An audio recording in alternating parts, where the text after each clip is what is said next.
Hello and welcome into the Ultimate Florida Sports Show. I'm David Schiele alongside Chris Porter. Evan Klosky has the week off. Chris, we've got a jammed packed show. We do, and I want to say congratulations to you, my friend. A new dad. Welcome to the fraternity, my guy. All right, the event. Hey, I appreciate you. Look, I'm tired. If I look tired, I am tired, bro. No, I'm just say that right now. You look good. You look good. The event, formerly known as the world's largest outdoor cocktail party, Florida, Georgia, going down here in the 904. Tampa hosting the national championship in 2029. Plus, you know we're going to talk NFL. So let's start here in Jacksonville, where it's been an interesting week for the Jaguars. Wide receiver Brian Thomas, that is, Jr. Last weekend, there were reports that the Big Cats were entertaining calls for a possible trade. Then on Monday, his head coach shut all of that down. Liam Cohen said they have no plans of trading BTJ. Here's what we know for certain. The second-year wide receiver has to play better in the final 10 games of the regular season. BTJ has been plagued by dropped balls, and it wasn't that long ago that Jags fans were questioning his effort. Bottom line, his head coach and his quarterback, Trevor Lawrence, say they have full confidence in the receiver. It just gives me confidence that he got his confidence in me to go out there and be at the highest level out there each and every play. So, yeah, it gives me confidence. And I got all the confidence that he's going to play really well and be just fine. So I'm not concerned with that. Obviously excited for these opportunities that are coming up and the ones especially that he's going to have, and which I keep plugging away, keep working, keep building our chemistry, because that's a lot of it too. He's not out there by himself trying to do it. He's got me throwing the ball. There's some things I can do better. The Jaguars' offense has been inconsistent the whole season. However, weeks 4, 5, and 6, we did see BTJ looking like he's coming out of his funk. David, the Big Cats need him because he's the team's #1 receiver.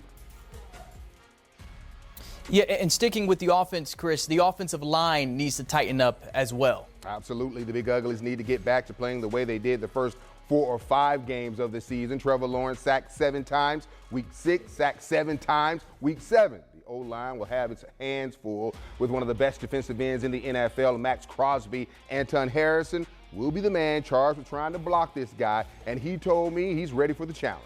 I like going against best of the best because I obviously want to prove to everybody I'm up there too. So it's going to be a good matchup. He's a rusher that you really can't determine what he's going to do. He's going to do really whatever he wants. So that's something you got to be ready for. But just play your game. Don't get too chaotic. Stay in you know what you do. You know your job. You make him match your energy. If you matching his, and that's where you already started off bad. So you just got to make him match yours. We're going to put some positive vibes in the atmosphere. Hopefully, coming out the bye week, the Jags offense will be able to put those self-inflicted problems behind them, David.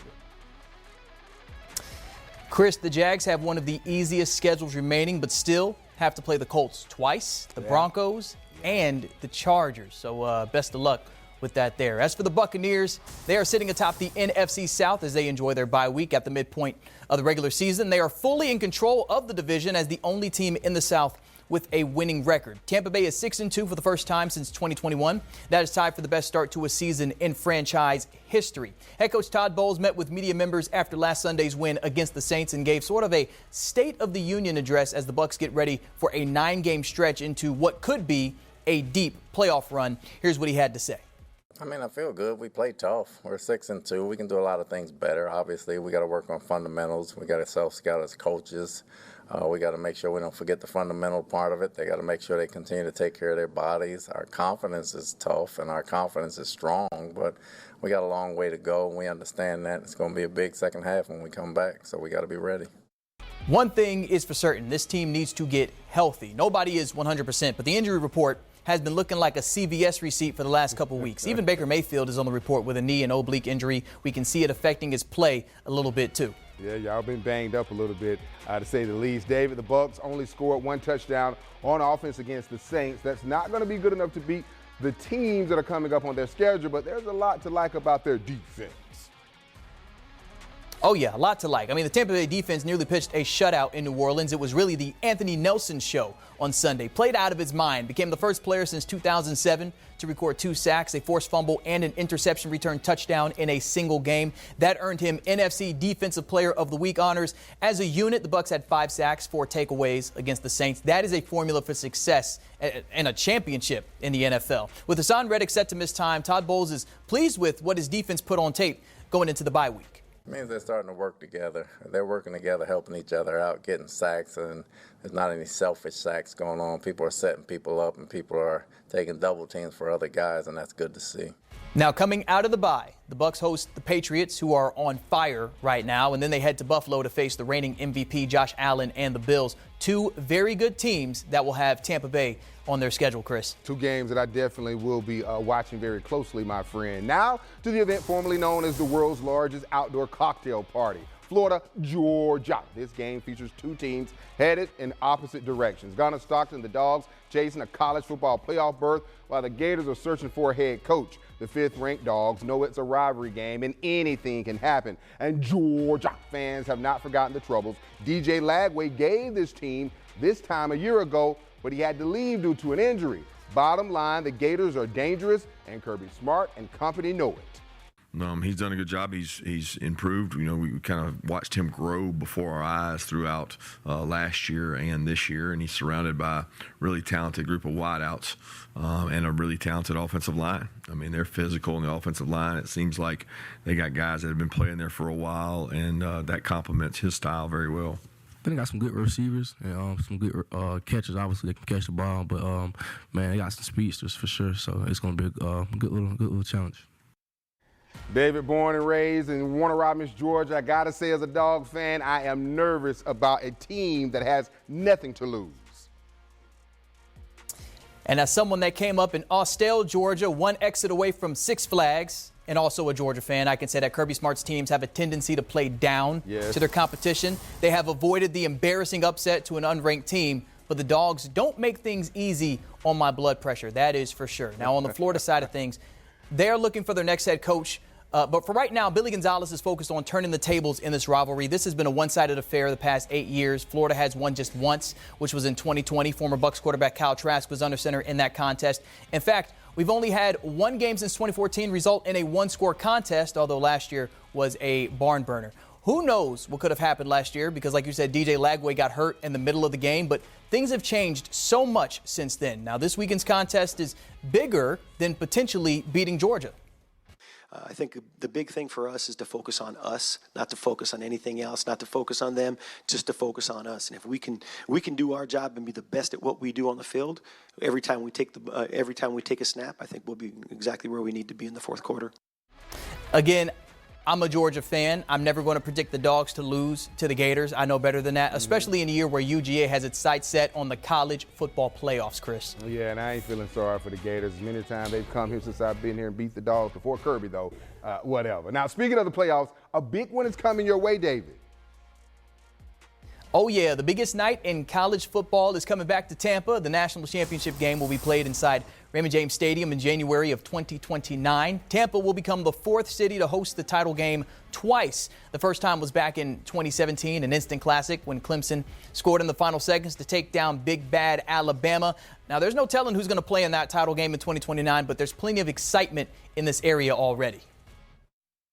To be able to show off our community, the world's best beaches, talk about the neighborhoods that we have that are so diverse and so vibrant. That's what the players want to come and see. Now, maybe the Gators are in a better spot and we see them come to Tampa and play for a national title. Who knows, Chris? Maybe. Yeah, I mean, they're not deprived of talent. We'll just see what happens when they get their new head coach. It's homecoming here in the 904 as the Edward Waters Tigers will host Central State University. The Tigers continue to add a new chapter to what's turning out to be a historic season. The man on your screen there, J.T. Thomas, rewriting the school's record books, setting the single-season record in a season for rushing yards with 804.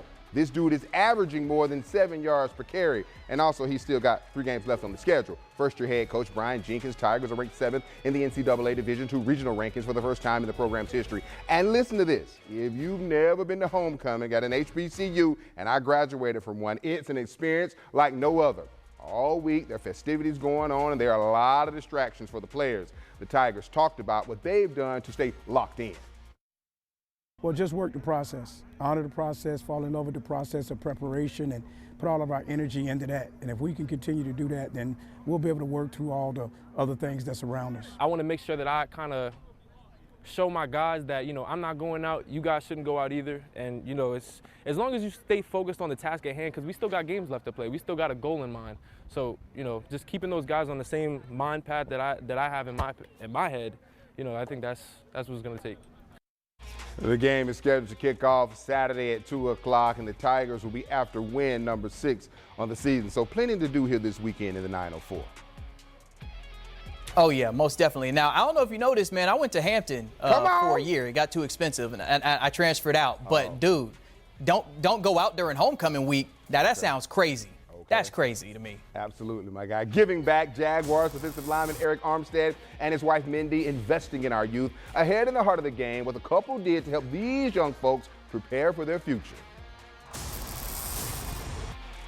And another milestone was reached on the ice for a beloved member of the Lightning. We talk about that in our Ultimate Rush.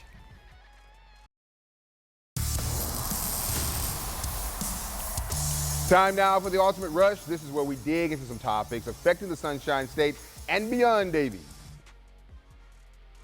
And the only catch is we have 60 seconds to make our point, and I'm going to start us off with Nikita Kucherov. Kuch is now north of 1,000 points after his game on Saturday against the Anaheim Ducks. Tallied a secondary assist to reach that milestone. He came back Sunday and scored the game winner against Vegas. Kuch is the fastest Bolt and third fastest active player to reach 1,000 points in his career. Only took him 809 games to get it done. Now, in this post-Steven Stamkos era, the Lightning have had a different feel to them, but that doesn't mean this team is lacking star power. Nikita Kucherov is one of the best players in the world, and I feel like there's a bit of overlooking that takes place on a national level. He's been snubbed for MVP a couple of times. He has had to settle for the Art Ross Trophy. Doesn't do much talking with media, so that may affect things, but I think this guy deserves so much more flowers while he can still smell them. And I was really happy to see that he got a ceremony for his milestone before the Lightning took on the Dallas Stars at home. No doubt about it, he is one of the best in the league. And you know what, David, when I love co-anchoring with you because you always make me want to say amen. Give the man his flowers while he yet lives. Amen!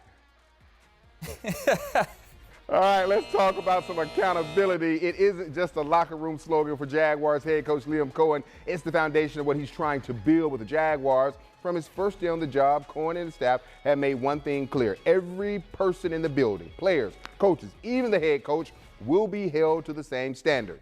That message came through loud and clear after the Jags' Week 7 35-7 loss to the Los Angeles Rams. Instead of pointing fingers, Cohen pointed at himself, coming up to a costly fourth down decision, pointed to a costly fourth down decision that swung the momentum early in the game. It's the kind of move every coach makes, but it's one that's already earned him respect inside the locker room, especially from his quarterback, Trevor Lawrence. Trevor saying it's one thing for a coach to preach accountability, but it's another to actually lead by example. Cohen not only said he made some mistakes in the loss to the Rams, but he showed examples. And when you see your head coach, these are the words of Trevor, taking accountability like that, then it makes everybody in the room wants to hold themselves or makes them hold themselves accountable as well. And I'll say this, as a leader, it is tough to say when you're wrong. But as Trevor said and as Liam did, it's the right thing to do to not only say it, but give the example. Yeah, it absolutely is the right thing to do. You have to lead by example, man. There's a difference between a leader and someone just in a management position, man. Leading is more action than telling. And so that's huge there for Liam Cohen. I love that. Time now for the heart of the game. This is where we share a sports story that takes you beyond the X's and O's and reminds us why we love sports. Yeah, David, this week, Jaguars defensive tackle and NFL Walter Payton Man of the Year Eric Armstead held a career camp for kids. The Stay Hungry camp is part of Eric and his wife Mindy's nonprofit, the Armstead Academic Project. The couple work with companies and community partners to expose young people to different careers and professions. A group of kids from Northeast Florida, Boys and Girls Club, got a chance to check out the Fanatics offices here in Jacksonville. It's always the kids' interactions, the questions they ask. We had some great questions today that they were asking, and their fascination, their youthfulness, and willing to learn and grow. I love being in this environment and trying to help them, achieve what they want to achieve in life. And I think that we really piqued their interest and unlocked some things in their brain, and that they can think about their future and what they want to do later in life. Anymore, and started Eric and his wife, Mindy, they've done a tremendous job and tremendous work here in the city of Jacksonville in the short time that the couple has been here. And I'll say, like the late Whitney Houston said, I believe the children are the future, David. You got to invest in them.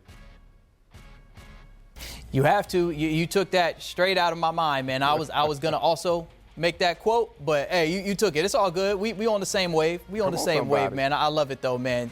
Yeah, you got to do something with the youth, man. You got to take care of them, uplift them, and let them know that there's a future. Sometimes it's not in sports, and so, if you can feed the brain, that's always a good thing.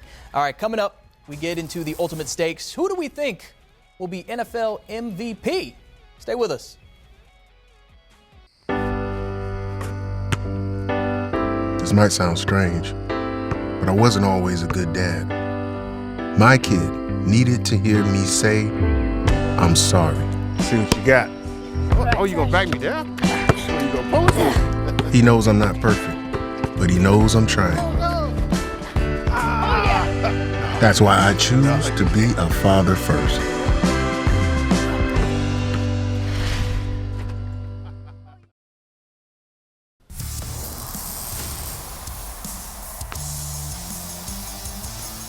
We are back for our Ultimate Stakes segment. This is where we take a look at the odds via the Hard Rock betting app and give you our thoughts on teams or games. It all depends on the week.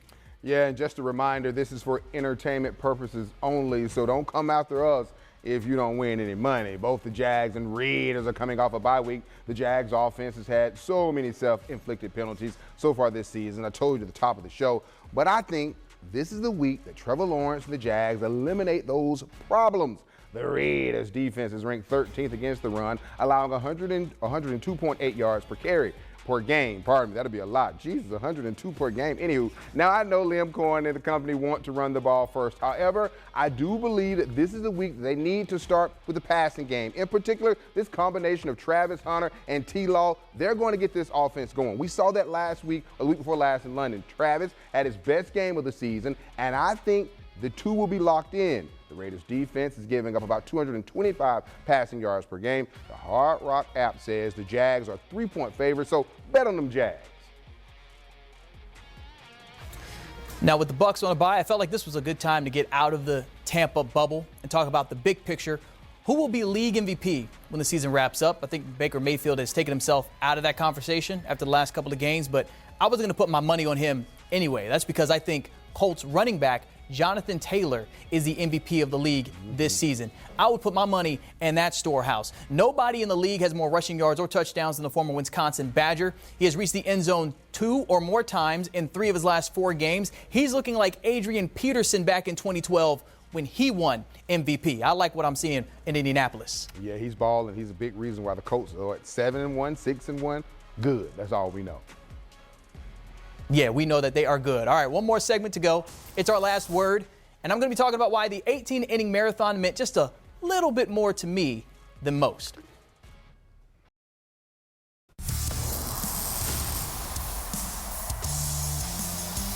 This is where we clear the paint and sound off on a topic that has caught our attention.